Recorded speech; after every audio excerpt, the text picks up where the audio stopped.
Infertility বাড়ছে। তো basically silently আমরা একটা প্রবলেমের দিকে যাচ্ছি।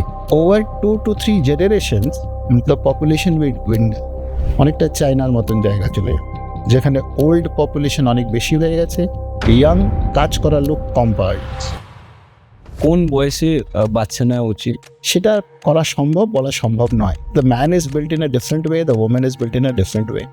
মহিলাদের কিন্তু একটা বায়োলজিক্যাল ক্লকের একটা ব্যাপার রয়েছে, আর উনি ডিলে করতে চান because of a career reasons or some other social reason, উনি করতে পারেন।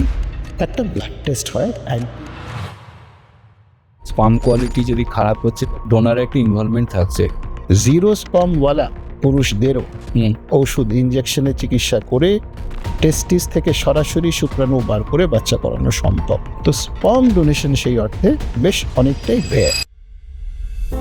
আইভিএফ হলে কি টুইন বেবি সবসময়তে হয়? সেটা একটা রোম্যান্টিসাইজ হয়ে গেছে, লোকেদের এখন খুব পছন্দ একসঙ্গে দুটো বাচ্চা হলো। টুইন প্রেগনেন্সিতে ঝুঁকি যেটাকে বলে, risk to the mother, complication অনেক বেশি। বাচ্চা হচ্ছে না, তো আমরা ভাবি ফিমেলই ওটার জন্য রেসপন্সিবল। এখন স্বাভাবিক ভাষায় যদি দেখতে চান, অবভিয়াসলি মহিলা প্রেগনেন্ট হচ্ছেন, যদি উনি হতে পারছেন না তার মানে ওনারই দোষ।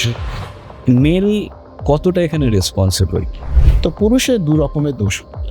এক, সহবাস করতে পারার ক্ষমতা সেটা ঠিক নাও থাকতে পারে, আর দ্বিতীয় হলো